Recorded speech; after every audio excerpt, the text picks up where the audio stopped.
to your home, and it's a pleasure and privilege to be there. We have a great hour ahead of us. Later on, we'll be talking with the 2021 newly crowned Daffodil Queen. That's right, nothing says spring like our daffodil royalty. And then we have Miriam Barnett from the YWCA. She's here to talk about the new building and what she will be up to as of July 9th. And I'm not going to give it away. Tacoma Poet Laureate Lydia K. Valentine will be here, and we get a chance to get to know her, so I can't wait for that. The Humane Society will be here for their Pet of the Week. And then with me now is somebody that I interviewed 90 days ago. She was brand new to Tacoma and brand new to her position, and we instantly fell in love with her. I'm talking about Katie Condit. She is the CEO of WorkSource Central. Katie, welcome back to Cityline. Thank you for having me. I'm so glad to be here. Oh, it's great to have you here, my dear. I'm hoping that we are beginning to see the light at the end of the tunnel with COVID and our restrictions. Of course, nobody can predict science. How are you doing during this pandemic? Thank you for asking. You know, I am staying cautiously optimistic that, to your point, we're turning a corner, and I've been taking it day by day, I think, like most of us. I will have my first vaccine today, which is exciting, and, you know, the more and more we see that happening in the community, I think it means we're headed in the right direction. So I'm feeling good, and I'm seeing the light at the end of the tunnel. Yeah, I agree. I have both my shots, and a poke in the arm never felt so good, let me tell you. Last time we spoke, as I said, you had just accepted the position as CEO at WorkSource Central and had moved to the area from the beautiful state of Oregon, moved back here, I should say, because you've had some time in Tacoma. So how are you liking Tacoma this time around? Because it's kind of a strange time to get to know a city that's maybe open, but maybe not. It is. You know, about 95% of my new friends are still virtual friends, which is different in moving to a new community. But, you know, this community, and it's not surprising, but just has embraced me and welcomed me. And it has been pretty incredible, the extent to which you can get to know people and a culture and a community, even in the midst of a pandemic. And, you know, I think Tacoma and Pierce County are only getting stronger through this, and that's been really apparent as I've reintegrated here. So it's been a real joy, and I am incredibly blessed to be back.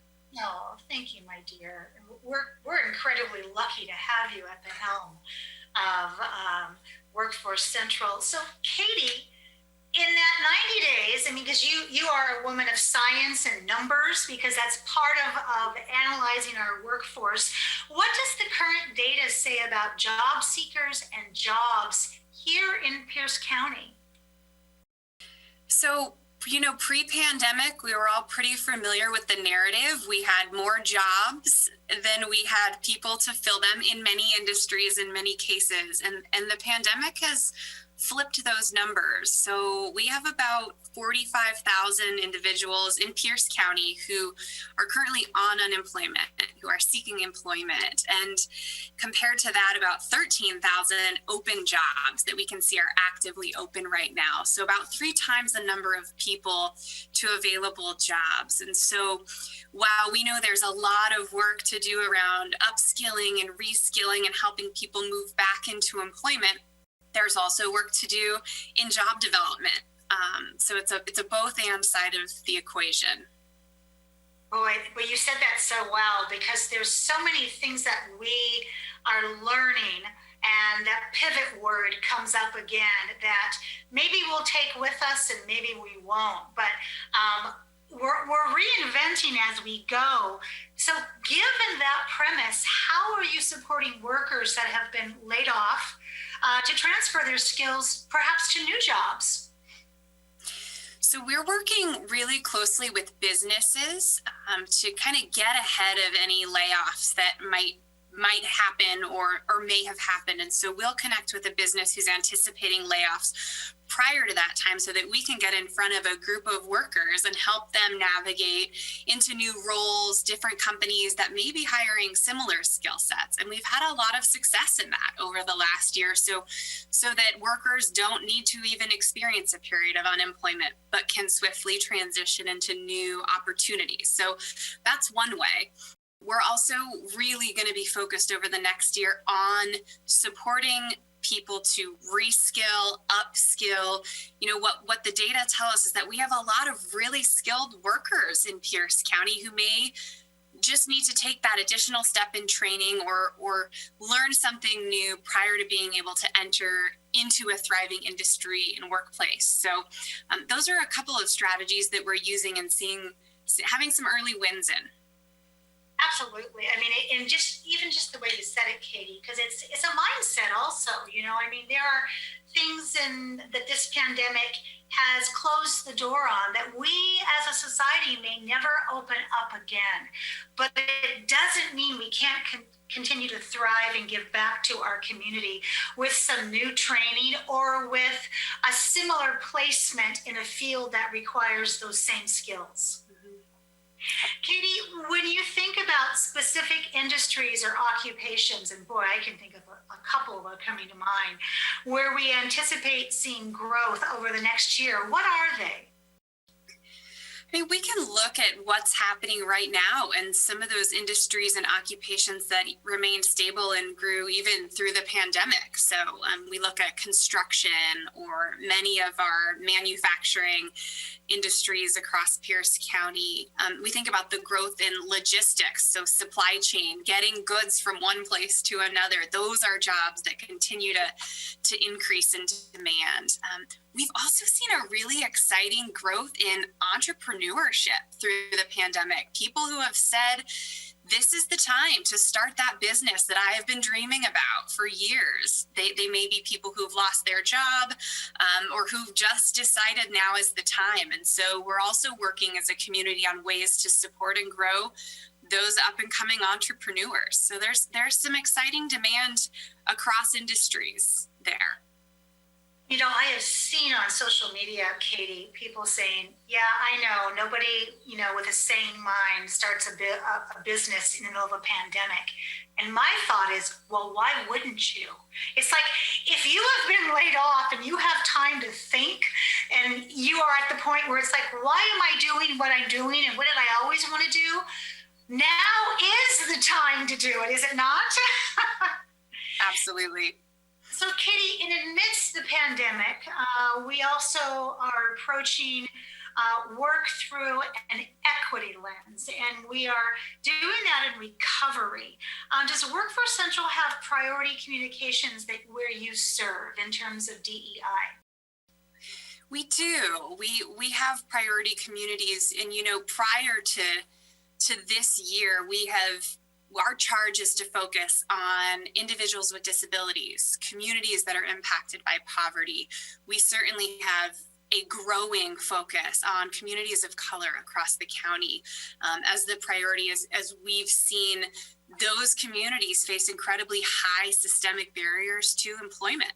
And so the way we're approaching this is not only to be really specific in our recruitment for supporting communities, but also then in removing the barriers that exist for people to participate in employment. So not many people can drop what they're doing and go into a full-time 10-week training program without support. And so we're working on stipends and pay for people who are upskilling or reskilling into new work. We're looking at childcare support for people who can't just leave their families to retrain or upskill. And those are barriers that have had higher significant impacts on communities in poverty, communities of color in our region, individuals with disabilities. And so we see our job as removing those barriers with a lens toward equity.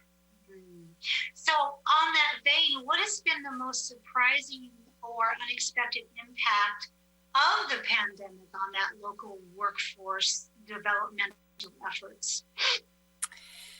What's really surprising right now in the data, and perhaps not as surprising as just unique to this period of higher unemployment than we've seen in recessions in the past, is we have roughly 10,000 people who are on unemployment right now who have the skills. We can match them to about 10,000 jobs that are open right now.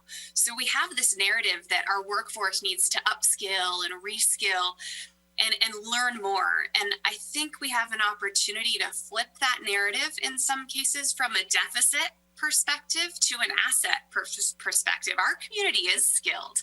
We do have grit. We do have talent. We do have motivation in Pierce County. So flipping that narrative to an asset-based perspective will allow us to tap into some of those skill sets that currently exist.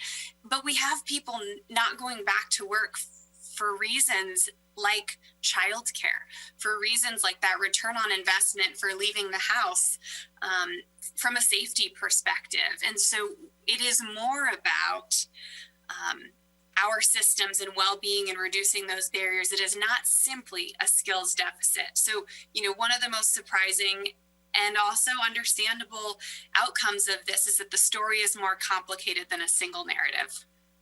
Boy, and as you were walking me through that, I thought, well, yes, we've never lived through a pandemic before. None of us that I know of were around in 1918. And they didn't leave us a manual on how to rebuild commerce and the workforce. And every time there's been any kind of slowdown in terms of employment, it's always been because of trade, because of not skilled workers. It's that old narrative that you talked about. This time, it is a narrative of what do we have and how can we use it? That couldn't be more true. Katie, for job seekers, where can they go to get additional support to get themselves back to work? Be it resume, be it to learn how to use an Excel spreadsheet, be it to learn how to interview. Maybe they haven't interviewed for years. WorkSource Pierce is sort of our one-stop shop in this region for all of those resources. So we have a partnership of 16 organizations who've come together in the WorkSource Pierce name to do just what you've described. And those resources can be found at worksource-pierce.org. It's a great jumping off point. And from there, you can navigate to really exactly what it is you need and are looking for. I love that. Katie, I could spend hours talking with you about human resource and psychology and jobs.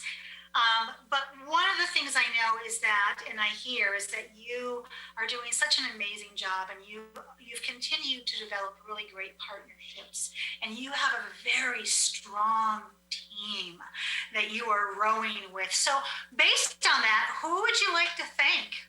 It would be so easy in the middle of a pandemic for each of our partner organizations to shut the door, sit in a silo, and wait it out. And that is the exact opposite of what has happened in this community. So, I want to thank specifically those 16 organizations I mentioned who throughout the pandemic have said, how do we come into closer alignment? Not how do we put our heads down and get through this alone? And it sounds like a broad kind of nebulous gratitude, but I think it's very real and tangible. We had a choice as a partnership, and we chose to stay connected. And that is why we're coming out of this stronger than we went into it. Katie, my heart is swelling with pride. You are just as amazing as I remembered you 90 days ago, if not more so. There's a calm, kind of a serene confidence about you that I think is because you've settled in nicely in your position. And I want to invite you back to come on in 90 days.